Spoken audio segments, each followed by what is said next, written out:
saludo de nuevo, buenos días. Le damos gracias a Dios por la oportunidad de estar reunidos aquí y que pues no tenemos tantas oportunidades de reunir toda la comunidad en un solo día. O sea que qué gracia tan grande. Voy a pedirle al Señor que nos ilumine para hacer esta primera reflexión sobre la vigilancia. Y sobre esto le pido al Señor, como siempre, la palabra. Y voy a leerles del apóstol Santiago, en el capítulo 3, desde el versículo 1, y dice: hermanos míos, no pretendáis muchos ser maestros, sabiendo que tendremos un juicio más severo, porque todos caemos con frecuencia. Si alguno no peca de palabra, ese es un hombre perfecto, capaz también de refrenar todo su cuerpo. Si ponemos frenos en la boca a los caballos para que nos obedezcan, dirigimos todo su cuerpo. Mirad también las naves, aunque sean tan grandes, y las empujen vientos fuertes, un pequeño timón las dirige a donde quiere la voluntad del piloto. Del mismo modo, la lengua es un miembro pequeño, pero va presumiendo de grandes cosas. Mirad que poco fuego basta para quemar un gran bosque. Así también la lengua es un fuego, un mundo de iniquidad. Un mundo de iniquidad es ella de entre nuestros miembros, la que contamina todo el cuerpo, y encendida por el infierno, inflama el curso de nuestra vida desde el nacimiento. Todo género de fieras, aves, reptiles y animales marinos puede tomarse, y de hecho ha sido domado por el hombre. Sin embargo, ningún hombre es capaz de domar su lengua. Es un mal siempre inquieto y está llena de veneno mortífero. Con ella bendecimos a quien es Señor y Padre, y con ella maldecimos a los hombres, hechos a semejanza de Dios. De la misma boca salen la bendición y la maldición. Esto, hermanos míos, no debe ser así. ¿Acaso mana de una fuente agua dulce y amarga por el mismo caño? ¿O puede, hermanos míos, la higuera producir aceitunas o la vid higos? Tampoco una fuente salada puede dar agua dulce. Palabra de Dios. Pues les ruego me perdonen estos micrófonos tan horrible el sonido. Tenemos un problema grave, ojalá que lo podamos resolver hoy. Voy a hablarles de la vigilancia. Y nosotros tenemos un desafío personal cada uno, y especialmente dirigiéndome a esta comunidad donde nosotros hemos vivido tantas experiencias, cada uno de nosotros con esa lucha por superarnos, por realmente comprender la voluntad de Dios en nuestra vida y tratar de hacer lo mejor que podamos para que nos sintamos de que estamos haciendo el verdadero esfuerzo de vivir la voluntad de Dios, lo cual es algo que no es fácil. Les ruego si me pueden cerrar las ventanas, que no es fácil. Entonces yo pienso que nosotros debemos comprender algo muy importante, y es que la vigilancia es una conducta determinante en nuestro caminar con Dios. La vigilancia, porque somos vigías de lo que hemos alcanzado. O sea, cada milla que recorremos hacia Dios le debemos colocar vigía, debemos colocar vigilancia, y esa vigilancia tiene que estar permanente. Si miramos lo que yo estoy hablando desde la mística, les podría decir esto: nosotros nacimos en el destierro y por lo tanto vamos de la oscuridad hacia la luz. Es curioso que los masones, por ejemplo, cuando inician a alguien en la masonería, le hacen decir que vienen de la oscuridad hacia la luz, cuando al contrario van desde la luz a la oscuridad. Pero ellos utilizan las cosas de Dios para engañar a los incautos, y luego de que los engañan ya los capturan en el espíritu y le roban el alma. Es el trabajo del diablo. Pero en la realidad espiritual nuestra, que es Dios, que somos criaturas del día, de la luz, hijos de Dios, nosotros vamos de la oscuridad a la luz. ¿Y por qué oscuridad? Ustedes han visto cómo esos testimonios de muertes clínicas, de que la gente dice que sale por un túnel y que al final ve luz y los están esperando los parientes, y tantos testimonios así. Pues ese túnel es primero el cuerpo humano, que el alma al empezar a desprenderse del cuerpo en un momento de coma o de casi de muerte clínica, siente que va por un túnel oscuro que es el cuerpo mismo, la materia, y el alma va hacia afuera del cuerpo. Entonces ve luz, porque nosotros no vemos luz dentro del cuerpo, estamos ciegos a la luz por la carne. Y lo otro es que el mundo, el estómago de la naturaleza, el vientre de la tierra es oscuro, visto desde el espíritu. Visto, si los ángeles miran a la tierra, miran las almas en la tierra, están en la oscuridad. Si los demonios viven escondidos en esta oscuridad, aquí están ellos, escondidos. Por eso, cuando una persona ora, queda en la luz, y entonces no se le acerca el maligno, porque ellos no resisten la luz, se esconden inmediatamente. Es como si usted entra a una cocina y prende la luz y hay una rata, la rata inmediatamente corre. No, corre más de la luz que de su presencia, porque la luz la asusta más que la presencia, porque esos animales son ciegos a la luz, entonces no ven sino de noche. Los espíritus del mal son ciegos a la luz. Nosotros somos ciegos a la luz cuando no vivimos en la fe. Cuando no tenemos a Dios, somos iguales que los espíritus caídos. Igual, la luz nos encandila. Por eso, una persona que esté en pecado y está viviendo lejos de Dios, no resiste que le hablen de Dios. No resiste la oración, no resiste la devoción, no resiste gente que esté entregada a Dios. Les molesta, porque los encandila espiritualmente, les molesta. Y nosotros, al comprender este misterio que vamos de la oscuridad hacia la luz, entonces en la oscuridad, que es donde habitamos, tenemos testigos de la oscuridad que quieren mantenernos en la oscuridad. Y ellos, cada milla que recorremos hacia la luz, ellos la están combatiendo para destruirnos y hacernos retroceder. Sí, porque este es un caminar que es muy limitado. En el mundo, en la vida eterna, en el eterno presente de Dios, el caminar nuestro es solo un instante. Y todos los espíritus de que hablamos nosotros viven en la eternidad. O sea, ellos no tienen tiempo ni espacio. Por lo tanto, es muy sencillo para ellos mirarnos. Nos miran como un instante. Y esa milla que se recorre hacia Dios es el día que yo me levanto y me siento arrepentido, contrito. Yo me siento que quiero ser fiel. Me arrepiento de las cosas malas que he hecho, las que tengo en mi corazón, y dejo ese amor propio, y dejo ese sufrimiento, esa tragedia humana, ese drama humano en el pobre yo, miserable yo, qué pesar de mí. Las cosas no me funcionan, o estoy herido, o estoy ofendido, o estoy confundido, o estoy lleno de indiferencia.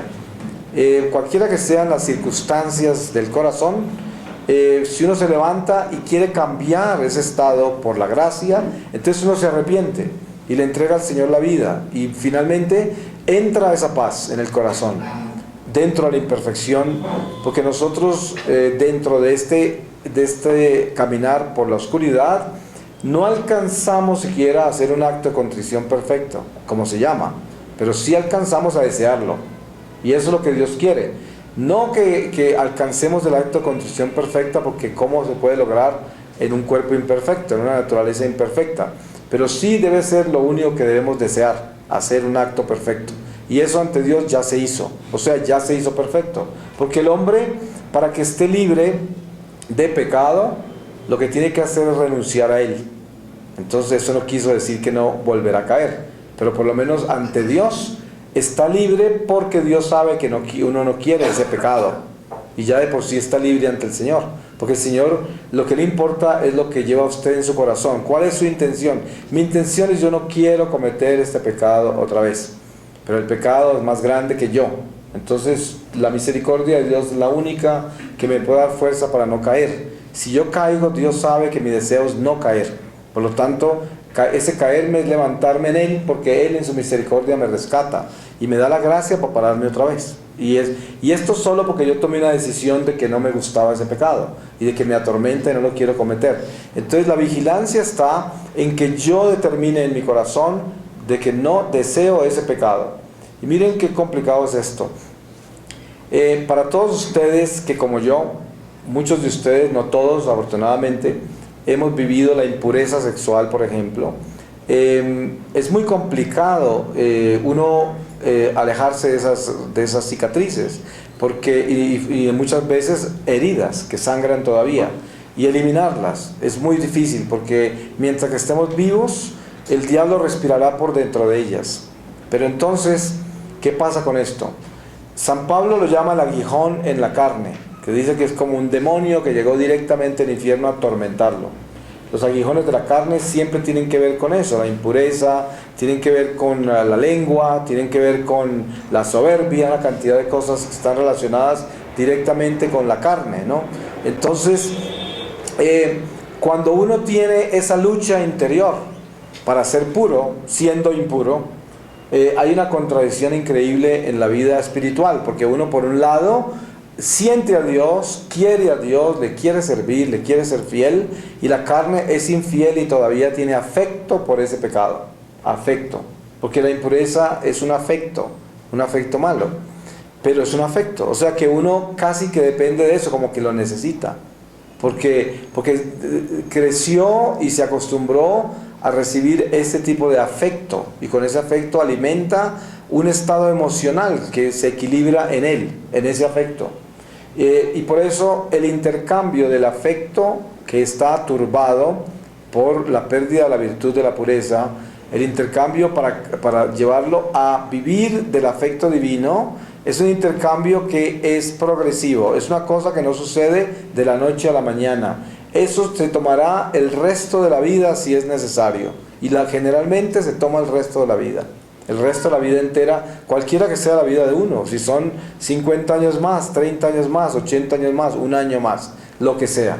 Pero la gracia más grande de esto es que al final de esta vida, toda la lucha que uno tuvo con esos pecados a los cuales tenía afecto todavía, termina al final de esta vida con el último acto de contrición, que ese sí va a ser perfecto, que es el acto de la muerte, cuando está muriendo el hombre a la carne, naciendo la plenitud del Espíritu, como el hombre se ha ido preparando en la fe, a través del sacramento de la confesión, a través de todas las plegarias y súplicas a Dios, la oración, las obras de caridad, las obras de amor.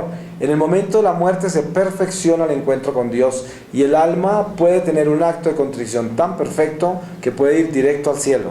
Es posible, completamente posible. Si esa alma ha trabajado perfectamente en renunciar a todo pecado, incluyendo el pecado por el cual se le tiene afecto todavía, como es el pecado de la carne. En general, los pecados de la carne son afectivos. Entonces, ese encuentro con Dios al final de esta vida, por la práctica religiosa sacramental, nos puede preparar para un acto perfecto al final de esta vida. Y ese acto perfecto, si no nos lleva a la gloria plena, nos lleva muy alto en el purgatorio. Por lo menos no vamos a quedar en el estado de demonio, que hay un estado de purgatorio que es tan bajo que hay presencia demoníaca permanente. Y los demonios atormentan las almas, no necesariamente porque las tientan en nada, porque las almas no pueden ser tentadas, no tienen carne. Aceptaron a Dios para siempre como el Señor y renunciaron a Satanás para siempre. Los demonios lo que hacen es actuar en la vida terrenal en las áreas que uno actuó mal, y le muestran las consecuencias de la vida de uno. Entonces actúan para atormentar al alma en las áreas. Un ejemplo clásico: un padre de familia muere y fue una persona que no tuvo la firmeza para exhortar a sus hijos, para darles la fe, para hablar la verdad, para ponerla como es, con caridad, con amor, con compasión, con el divino maestro, con el evangelio. Y entonces muere y queda en un estado de purgatorio muy bajo, y los demonios empiezan a actuar alrededor de sus hijos, y empieza el alma a sufrir de ver lo que los hijos están cayendo por las tentaciones del diablo, porque están débiles en la fe, una fe que el papá les hubiera podido dar, una fe que él hubiera podido incrementar en la vida de esas personas. Y esa es la forma en que los demonios torturan las almas. O sea, los demonios no tienen poder sobre el alma que está en el purgatorio ya, ninguno. Entonces lo único que hacen es actuar en las áreas que hicieron mal en la tierra, porque es lo que tienen sin resolver, y por eso están en el purgatorio. Y ahí viene el sufrimiento.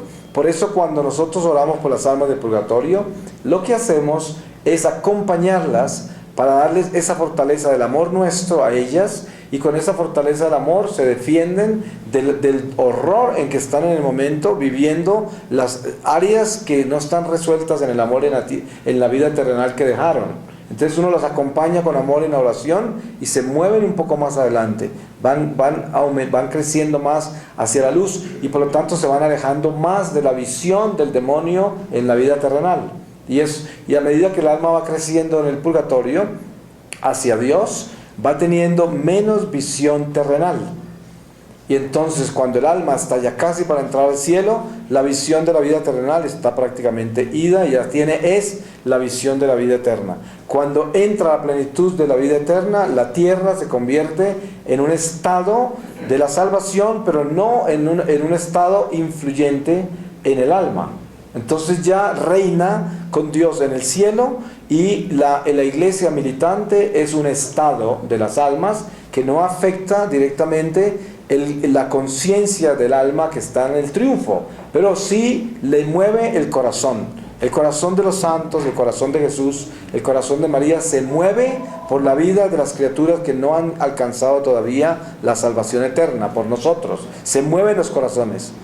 Los ángeles se entristecen, Jesús se entristece, la Virgen se entristece, y uno en un momento dado le quedaría un poco complicado entender eso, pero es verdad que los ángeles lloran, es verdad que la Virgen llora, es verdad que Jesús llora, es verdad que ellos sienten por nosotros, pero las almas no están afectadas en ninguna forma por lo que sucede en la tierra, en la forma que están afectadas en el purgatorio o en la forma que estamos afectadas en la tierra. Ya el triunfo es la plenitud de la sabiduría.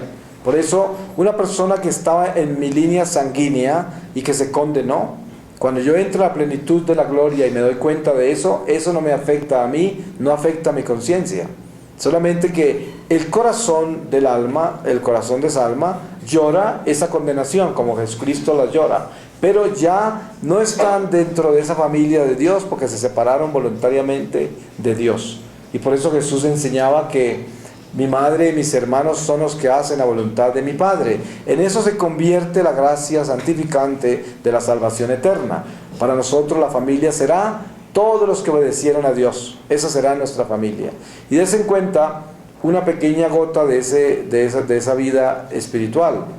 Cuando nosotros vivimos en comunidad como esta, poco a poco, a medida que aprendemos a superar la miseria humana nuestra y dejamos de ser esos rebeldes, chismosos, que están a toda hora atacando a los demás con falta de caridad y todo, y empezamos a querernos, a apoyarnos, a amarnos, a respetarnos, empezamos a tener un sabor de lo que es la vida eterna.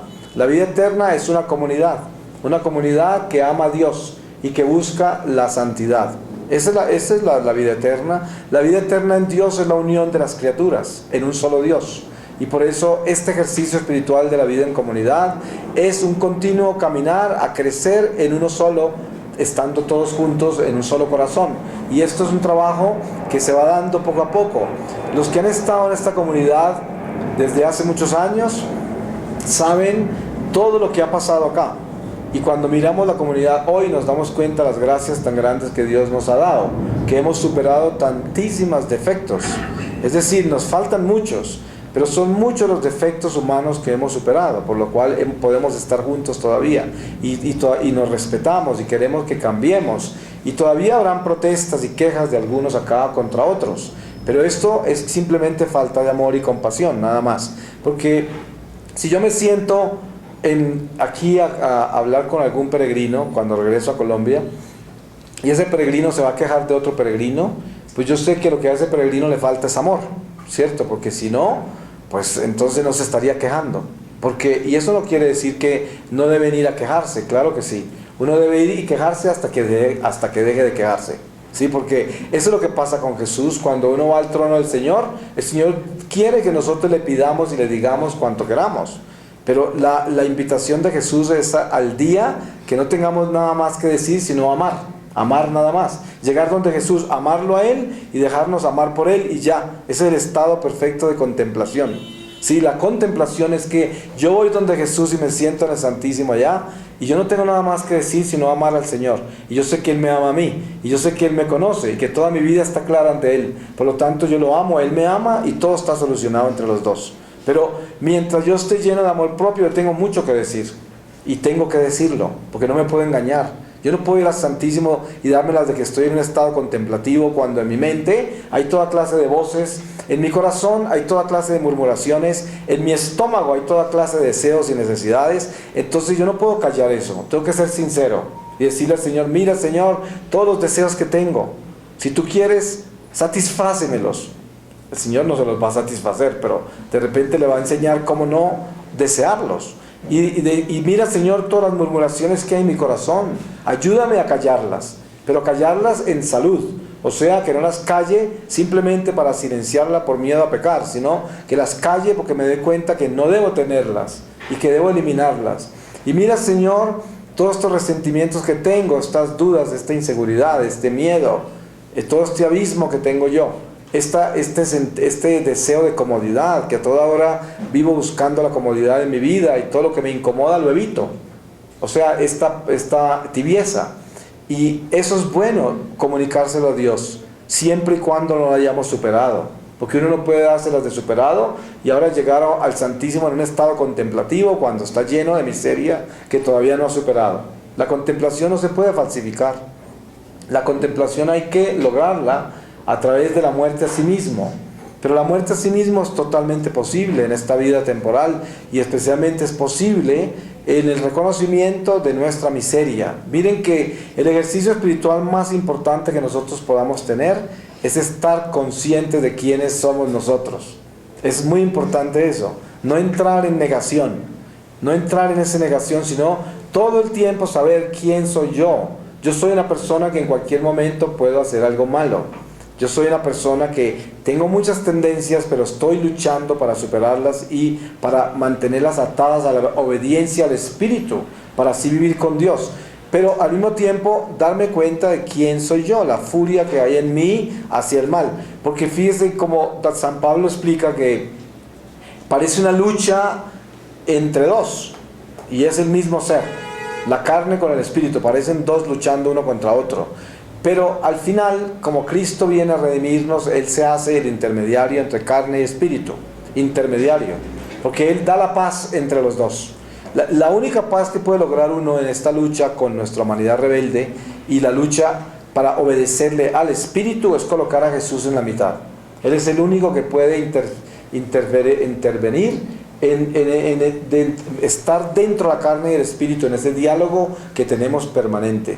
¿Cuántas veces yo tengo una enfermedad física y hay cosas que no puedo comer y entonces están servidas a la mesa y esta tentación de la carne me lleva a decir: una sola no me hace daño, esto, lo otro, y viene el desorden, ¿cierto? El desorden, y entonces el Espíritu por allá con esa suavidad y ese amor y esa sabiduría dice: no comas eso, te va a hacer daño. ¿Para qué lo tocas?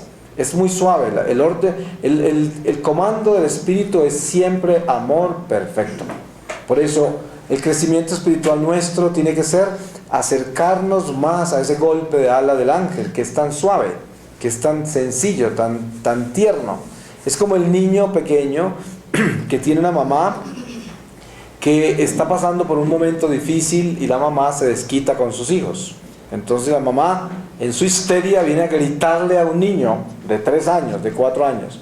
Y el niño lo único que hace es mirar a la mamá aterrado, con miedo, llora o grita. Y ese es un silencio de amor que el niño le muestra, pero no debes hacer eso. Pero la ira y la furia humana pues, no escucha eso. No escucha esa ternura, no escucha ese amor, esa delicadeza. No escucha esa perfección. No puede. Entonces esa furia de la carne, de esta carne indómita, pues nos disminuye como seres humanos y nos lleva a un dolor intenso, inmenso en la carne, y a veces lo que da es más rabia y actúa con más violencia todavía. Entonces Dios viene entre nosotros con Jesucristo su Hijo a darnos la oportunidad de tener el intermediario entre la furia de la carne y la santidad del alma. Y poder entrar en esta comunión, una comunión que nos armoniza a nosotros a medida que nosotros vamos adentrándonos en el Espíritu por la disciplina, por un trabajo constante, por la perseverancia, por el sacrificio, la penitencia, la devoción. entrar en la oración en una forma en que yo cada vez que me sienta endurecerme, cada vez que me sienta disminuido en el amor, en la paciencia, en la tolerancia, en la compasión, entro en oración, aunque no la sienta, aunque no quiera orar. Yo me voy a orar y digo: Señor, no quiero ni orar, pero quiero que aplaques esta furia de mi carne, quiero que aplaques esta soberbia humana en la que vivo, quiero que me aplaques toda esta miseria. Ayúdame, Señor, a que sea, aunque rece un Ave María, un Padre Nuestro en gloria, aunque sea eso solo lo que puede rezar. Y qué bueno que pudiera rezar más, qué bueno que pudiera irse al Santísimo y hablar con el Señor y abrir el corazón donde Él. Qué bueno que pudiera hacer una penitencia, irse caminando 100 cuadras hasta una iglesia, misa, por allá lejísimos, ojalá en medio de un aguacero. Y todo esto es lo que nosotros debemos pedir para atar esta fiera. Y entre más trabajemos en eso, más vigilantes, más vigilantes. Esa vigilancia hay que colocarla sin violentarnos. Porque en la vigilancia, en la sana vigilancia, una de las más grandes vigilancias es al escrúpulo. Sabemos nosotros que es muy fácil sentirse uno santificado durante una semana y no estar en pecado y estar todo elevadito del suelo y en mucha oración, y si de repente aparece alguien que no está santificado como yo, entonces lo juzgo inmediatamente, lo veo como un demonio y ya no quiero ni tocarle la ropa porque me va a contaminar. Y esto es un pecado, porque es un escrúpulo. Precisamente, si yo estoy santificado esta semana, con más razón debo amar al que está caído y abrazarlo, a ese que está lleno de mugre, que está caído donde yo también he estado. Y sé lo que es eso, esa lepra. Entonces yo tengo que utilizar mi santidad, el momento que tengo tan profundo de reflexión y fidelidad a Dios, para ayudarle a los caídos.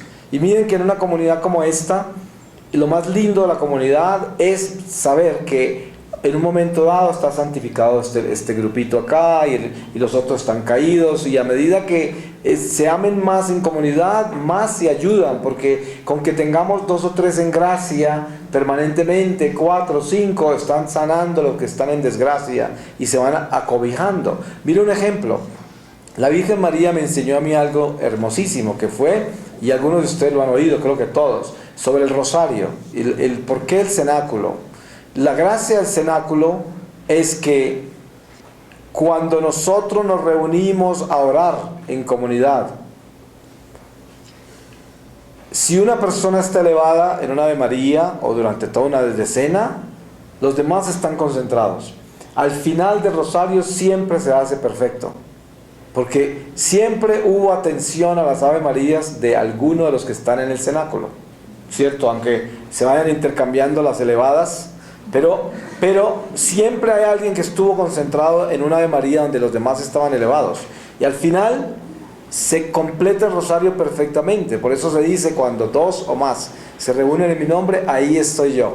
Y la gente pregunta: entonces cuando uno solo se reúne, ¿qué pasa? También está. Pero miren ustedes que, ¿cuál es la diferencia?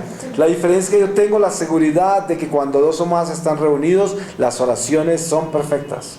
Entonces, ¿qué pasa en la vida comunitaria como esta? En esta vida de peregrinos, ¿qué pasa? Hay semanas en que tan solo unos pocos están en gracia, ¿sí? Y los demás no. Los demás están débiles, decaídos, disminuidos, se están perdiendo la fe, están aterrados, atribulados, entregados al mundo, quién sabe en qué andan. Pero como los otros están en gracia, esos otros, por pertenecer a la misma comunidad, Dios bendice a toda la comunidad entera por los justos, por los justos. Entonces, cuando hay en la comunidad gente orando todos los días, metida en el Santísimo, confesándose en la Eucaristía, están defendiendo la comunidad entera, entera. Miren ustedes que nosotros tenemos un promedio de 1200 horas mensuales de adoración al Santísimo, lo cual es increíble, es muy lindo. Debemos aumentarlas a 5000, pero vamos, ahí vamos. Pero ahí vamos. Entonces, miren un ejemplo de algo que me mostró el Señor en relación a eso. En una oportunidad estaba yo en una ciudad que se llama Beja, en Portugal. Y estaba muy atribulado yo, porque estaba, yo no sé por qué, estaba muy endurecido. Eran 3 días de retiro, el primer día estaba muy mal yo. Venía desde una misión muy larga, muy complicada por todo el Reino Unido, las Irlandas y España. Y cuando llegué a Portugal estaba mal, muy mal. Entonces me fui a orar al Santísimo y estaba ahí como muerto. Ahí estaba en el Santísimo, yo no sabía qué hacer, no podía orar, no quería mirar al Señor, nada, ahí estaba como un cadáver. Y el Señor empezó a mostrarme de que en ese momento que yo estaba ahí, en ese momento me mostró dos personas que estaban en el Santísimo acá, allá en ese cuartico de arriba. Y esas dos personas eran mi oración ante Dios. Era como si yo estuviera en el Santísimo en ese momento, igualito. Y el Señor me dijo, tú no estás en desierto, tú estás en oración. Y me mostró por qué. Sí, entonces ese es el sentido del cenáculo. Ese es el sentido de la comunidad. Ese es el sentido de la comunión de los santos. Ese es el sentido de la unión que hace la fuerza. Ese es el sentido de la amistad. Ese es el sentido de la fraternidad. El sentido de acompañarnos en el destierro. El sentido de ser uno solo en Dios. Y así me lo mostró. Desde entonces, por ejemplo, las devociones de la comunidad. El rosario, la coronilla de los ángeles, la coronilla del niño Jesús. Hay veces que yo estoy en unas rutinas tan increíbles de misión, de que yo llego y me acuesto a las 2 de la mañana, me levanto a las 5 de la mañana, me voy al aeropuerto, corro de aquí, voy para allá, y llego a un avión y me duermo, y ya llego al aeropuerto, me recogen, y ya las personas que me recogieron con la intención de consultarme cosas en el carro, entonces ya ni siquiera iba, y cuando voy al desayuno que hay 20 personas que están esperando para que yo tenga un desayuno muy relajado, y resulta que son 20 preguntas antes de que yo llegue a donde voy, y muchos tiempos es así. Entonces muchas veces yo no alcanzo a hacer mis devociones, pero entonces el Señor me mostró cómo las oraciones de la comunidad acá todos los días son exactamente como si yo las estuviera rezando, igualitas. También cada vez que nosotros le enseñamos una devoción a otra persona, cada que esa persona reza esa devoción, estamos presentes nosotros ante el tribunal del Señor, inmediatamente. Si yo le enseño la coronilla del niño Jesús a una persona, esa persona la reza todos los días, aunque no se acuerde de mí, yo estoy ahí estoy yo, ante el Señor. Entonces imagínense el poder que tiene el comunicar a Dios a los demás, el comunicar las devociones, el comunicar las oraciones. Esas oraciones están en la economía de nuestra alma y nos enriquecen. Por eso, entre más entreguemos esta gracia a los demás, más enriquecemos nuestro camino y vamos a estar protegidos en una forma que no entenderemos nunca, porque es una economía espiritual, y en esta economía espiritual no hay explicación humana, pero es una realidad espiritual. Entonces he aprendido con el Señor a no tener culpa, a no sentirme culpable. Ustedes saben lo fácil que es uno volverse escrupuloso. La culpa es escrúpulo. Cuando yo me siento todo culpable porque caí en algo, porque cometí algún pecado, alguna cosa. Mire que yo le estaba confesando, y les voy a hacer una confesión pública, muy vergonzosa, pero es la verdad. Y lo hago así para poder dominar todavía más este pecado. Esta mañana, a las 6 de la mañana, estaba Fray José María conmigo acá, que fue nuestra hora, y estaba empezando con la confesión. Entonces, uno de los pecados que confesé es la envidia. Y miren lo extraño que es esto. Yo trabajo contra ese pecado toda mi vida, pero toda la vida he tenido un nivel de envidia extrañísimo. Cuando yo estaba en el colegio, en bachillerato, en mi pueblo, ¿no? Yo era de todo, era atleta, era trompetista, era cantante, era guitarrista, bueno, lo que fuera. Entonces, en atletismo me iba muy bien, era muy rápido. Y yo me ganaba casi todas las competencias, siempre el primero. Pero un día me ganaron, ¿cierto? Y me ganó un muchacho que yo despreciaba completamente, ¿sí? Y ese me ganó. Entonces cuando yo lo vi pasar hacia la meta, me destruyó. Quedó mi ego vuelto a pedazos. Y no se imaginan la rabia que me dio que hubiera ganado él. Y ese fue como el primer golpe de envidia horrible que tuve en mi vida. ¿Cómo sería que me atormentó por más de una semana? La envidia. Odiaba a ese muchacho, no lo quería. Y yo no sabía que eso era envidia, no tenía ni idea. Nadie me enseñó que eso era la envidia, y yo crecí con esas cosas. Entonces, después en mi vida artística y en mi vida universitaria, tuve problemas iguales. En la Universidad de Hamburgo había mucha competencia entre los artistas, ¿cierto? En la música, en el arte, en todo, y en todo competía yo. Y muchas cosas me las ganaba, otras las perdía. Cada que perdía odiaba al que me había ganado, ¿sí? no era un odio, no es un odio perverso así como el odio, pero es una envidia, ¿cierto? Y esto me llevó a un estado en que el triunfo de los demás me molestaba, ¿cierto? Entonces yo descubrí que eso es un pecado grave y que es envidia. Y solo lo descubrí cuando me convertí, cuando el Señor me convirtió, hace 13, 14 años. Y el Señor me mostró todos esos actos de envidia en el juicio que yo viví con Él. Y me los mostró desde mucho más temprano que la carrera esa que les conté. Me los mostró desde la escuela primaria. Y bueno, me mostró cómo ese pecado fue creciendo y cómo lo imitaba yo de mis tíos y de algunas personas alrededor mío que eran adultos y eran envidiosos, porque ellos hablaban, oh, ojalá que no le vaya bien, ojalá que no sé qué. Y yo empecé a comprar eso. Entonces, hoy le confesaba a Fray José María, le dije yo, qué tristeza tan grande que yo todavía a los enemigos, esto me pasa con los enemigos nomás, no, afortunadamente. Dice, a los enemigos me cuesta mucho trabajo alegrarme cuando les van bien. ¿Sí me entiendes? Y esto fue muy doloroso para mí, porque yo dije, qué horror de contradicción. Yo digo, si alguien me da la noticia que un enemigo va a lograr alguna cosa, ¿cómo no me voy a alegrar? Si yo no tengo por qué desearle el mal a nadie. ¿Cómo no? Pero usted no se puede imaginar la dificultad tan grande que me da de que a un enemigo le vaya bien. Entonces yo dije, pero ¿cómo me puede pasar eso? Es absurdo esto. Y hablábamos con Fray José María sobre eso, orábamos sobre eso. Decía, es que es muy complicado. Y hablábamos, y él me hablaba de eso, de todos los estados de envidia que son tan sofisticados, son muy sofisticados.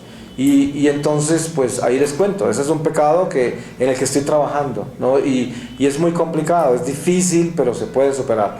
Y lo más importante es que el Señor sabe que lo odio, que no lo quiero en mi corazón. Y eso es muy importante tenerlo claro. Entonces la vigilancia está cimentada en la decisión que tomamos nosotros de cambiar, de ser mejores personas.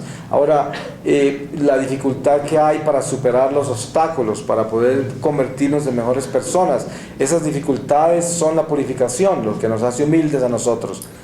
El entender que no vamos a poder lograr de la noche a la mañana superar toda esta maldad, esta miseria que hay en nosotros, pero al mismo tiempo no nos podemos llamar malos, ni podemos pensar que somos unas criaturas perversas, por nada, porque nosotros somos por esencia criaturas buenas, solo que estamos manchados, eso es. Entonces usted ve un vidrio, un vitral inmenso y está perfectamente limpio, pero tiene una sola manchita en el centro, en todo el centro hay una gotica. ¿Ustedes saben lo que eso estorba? Eso estorba como si todo el cristal estuviera sucio. Es igual, ¿sí o no? Y molesta, hartísimo.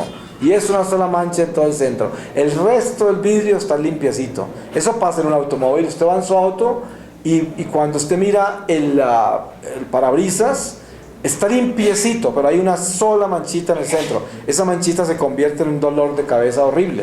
Usted quiere parar, bajarse, limpiarla porque quiere tener todo el vidrio limpio. Hay gente que no le importa el mugre, pero viven entre el mugre. Pero cuando uno tiene esa concepción de la limpieza y esto, sin ser escrupuloso, obviamente, pues le estorba esa mancha. Y miren, nosotros somos por naturaleza gente buena, y por naturaleza tenemos una gran parte de nuestro corazón en un estado de bondad, pero la mancha que tenemos es tan grave como decir, una persona está perfectamente sana, pero tiene una llaga en el brazo izquierdo, cerca al codo, una llaga, y le cuento que todo el cuerpo está pendiente de esa llaga, a pesar de que todo el resto del cuerpo está sano, y no hay ningún órgano realmente afectado, más que la piel, que está afectada por alguna llaga, de un golpe, alguna herida, alguna cosa, y toda esa llaga maneja la atención de todo el cuerpo, de toda la mente, de todo el ser, esa llaga. Y ese es el pecado original. El pecado original en nosotros es una mancha, y esa mancha maneja toda nuestra atención, toda, pero el resto de nosotros está bien, todo está bien.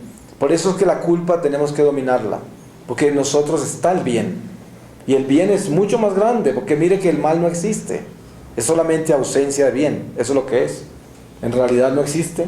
Entonces tenemos que entender de que para nosotros eliminar lo que es malo, la mancha, simplemente debemos tomar decisiones. Decisiones. Yo no puedo quitarle las rayas al tigre. no puedo, ¿cierto? Pero sí tengo que reconocerlo como tigre. Eso es muy importante, ¿no? Porque yo no puedo esperar que el tigre no tenga rayas, pero sí puedo saber que ese tigre es un tigre. Y eso no me puedo olvidar. Tengo que tenerlo consciente. Yo no puedo cambiar al tigre, pero sí debo reconocerlo como tigre. Eso quiere decir esto. Yo tengo una mancha, y esa mancha es la raya del tigre. Nadie la puede cambiar. Y tengo que darme cuenta que esa mancha me hace tigre. Esa mancha me hace tigre, o sea, fiera. Pero no soy una fiera. Esto suena contradictorio, pero es que espiritualmente está correcto. Pero no soy una fiera. Solo que estoy manchado. Y la mancha me hace actuar como tal, pero no siendo eso. Por eso yo le entrego a Dios lo más grande de mi vida, que es mi intención.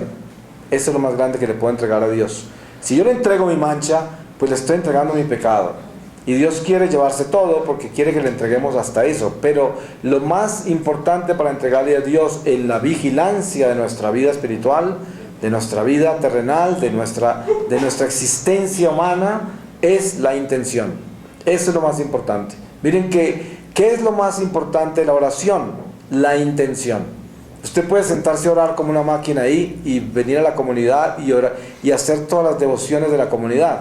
Pero si usted no tiene una intención en esas oraciones, como tiene amor por ellas, viene a hacer algo específico, tiene algo en su corazón, esas oraciones son huecas, porque no tienen vida. Pero la intención del corazón es lo que cuenta. Si una persona puede fallarme a mí en algo, pero si esa persona yo sé que tiene una buena intención y que no es una persona que está maquinando hacer daño y maquinando quedar mal, maquinando cometer errores, pues yo sé que esa persona está bien. Es decir, en un momento falló en sus decisiones, en las cosas en las cosas que hizo, pero no falló, porque las intenciones son buenas, el corazón está correcto. Solo que sus acciones, sus decisiones se equivocaron en algunas cosas. Y por eso lo que importa es la decisión del corazón. Es como hablando de las relaciones humanas. Hace poco reflexionaba yo aquí con algunas personas sobre por qué razón hay tanto fracaso en los matrimonios, en los noviazgos, en las relaciones humanas. Y lo que pasa es que la mayoría de la gente se intimida con personas a través de la vanidad, a través de la belleza física, a través de cosas muy superficiales, ¿sí?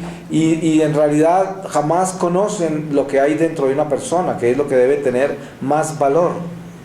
El valor que nosotros debemos darle a los seres humanos en las relaciones humanas tiene que empezar por lo que esa persona es en el corazón y en el alma primero. Lo siguiente es lo físico. Obviamente lo ideal sería que se complementara todo, ¿no? Que, por ejemplo, un joven que está buscando una pareja, ¿cierto? Porque se quiere casar o algo, le gustaría que fuera una persona llena de virtudes interiores y todo, y encima de todo fuera el superpríncipe o la superprincesa, ¿no? En todo sentido. Pero eso es el ideal, pero esos ideales no existen en la tierra, ¿no? Eso no existe. Es mejor no engañarse, porque esas cosas no se encuentran. A veces se ve la princesa por fuera y un demonio por dentro. A veces se ve que no es tan principesco el señor o tan principesca la señorita, pero por dentro es una reina. ¿Sí? Porque tiene un corazón, o un rey, un corazón de oro, unas intenciones lindas y aprecia las cosas reales de la vida. ¿Quién puede ser un buen esposo? Únicamente aquel que sabe que hay un tesoro dentro de la mujer a quien ama. ¿Cierto? Que hay un cristal adentro que no se puede romper, no se puede manchar, y hay que tratarlo como tesoro, cuidarlo todos los días, amarlo, preocuparse por la salud de esa persona, preocuparse por sus emociones, preocuparse por todo de esa persona. Eso es el verdadero amor. Ese amor no lo da sino la persona que tiene valores interiores, una persona que tiene a Dios y que está buscando a Dios sinceramente. De lo contrario, es todo superficial y por eso se dañan las relaciones, por eso los matrimonios se desbaratan, porque la gente se desilusiona, se casaron con el que no es, pasaron toda clase de locuras. Entonces, hoy, para nosotros establecer bien lo que es vigilancia, debemos entender que la vigilancia es la decisión que el hombre toma para obedecerle a Dios. Ahora, teniendo en cuenta no caer en el escrúpulo, porque la vigilancia es yo sé quién soy yo. Soy un ser manchado por el pecado, pero yo soy una persona buena. Y voy a buscar la totalidad del bien al final de esta vida. Me quiero compenetrar en Dios para que yo sea todo bueno sin mancha al final de esta vida. Pero en el momento en que yo reconozco que en el cruce de este territorio, el destierro, voy a estar caminando con la mancha, entonces ya sé cómo ando yo. Es como una persona que le falta una pierna, ya no tiene más remedio que aceptar que es cojo, ¿cierto? Que es mocho, como lo llamen. Y esta persona no va a poder pretender tener dos piernas, no puede, no tiene sino una. Y por eso nosotros no podemos pretender estar sin mancha, porque estamos manchados, y esta mancha no la quita nadie hasta el final de esta vida. Y por eso jamás podemos entrar en el escrúpulo ni en la culpa, sino que debemos entrar en la meticulosidad de una disciplina perseverante, sincera, con honestidad, con amor, con caridad con nosotros mismos y con el prójimo. Y en esta forma se acaban todas las vituperaciones, las murmuraciones, toda esta furia que tenemos con el prójimo, que les caemos tan duro, los juzgamos tan duro y que no tenemos compasión con ellos. Es por eso debemos entender que nosotros estamos manejando situaciones humanas muy complicadas en lo que se trata, lo que hablaba el apóstol Santiago en la apertura de esta reflexión sobre la lengua. Qué difícil que es manejar ese instrumento. Pues voy a pedirle al Señor su palabra para cerrar esta reflexión, y les voy a leer a ustedes del libro de Josué, y es en el capítulo 8, desde el versículo 1. Dice: el Señor dijo a Josué: no temas ni desfallezcas. Toma contigo todo el ejército y sube al asedio de Ai. Mira, pongo en tus manos al rey de Ai, su pueblo, su ciudad y toda su tierra. Haz con Ai y con su rey lo mismo que hiciste con Jericó y con su rey. Os podréis quedar, sin embargo, con su botín y su ganado. Prepara una emboscada por detrás de la ciudad. Josué subió entonces al asedio de Ai junto con todo el ejército. Escogió a 30,000 guerreros y los envió de noche con las siguientes órdenes: escondeos por detrás de la ciudad, pero sin alejaros mucho, y estad preparados. Toda la gente que me acompaña y yo nos acercaremos a la ciudad, y cuando salgan a por nosotros, como sucedió la primera vez, nos batiremos en retirada. Saldrán en nuestra persecución hasta lejos de la ciudad, pues se dirán: huyen de nosotros como la otra vez. Así que mientras nos damos a la fuga, salid de vuestro escondite y conquistad la ciudad. El Señor vuestro Dios la pondrá en vuestras manos, y cuando la hayáis tomado, prendedle fuego, tal como el Señor lo ha mandado. Estas son mis órdenes. Palabra de Dios. Pues yo quiero compartirles algo. En esta lectura, que es mística, que es espiritual, es un lenguaje del espíritu, podríamos decir que esa ciudad es el pecado. Y esta estrategia es como dominar al diablo. Y Dios nos da el permiso de tomarnos los botines. ¿Cuáles son los botines? Rescatar la virtud, ¿sí? Y Él nos da todo el botín entero. Porque en esa ciudad está apresada una virtud que se perdió, que se la robó el diablo. Entonces Dios nos da la fuerza para asediar la ciudad, tomarla, engañar al enemigo y entrar y prenderle fuego a eso y quedarnos con el botín que se había perdido, ¿cierto? Pues le demos gracias al Señor.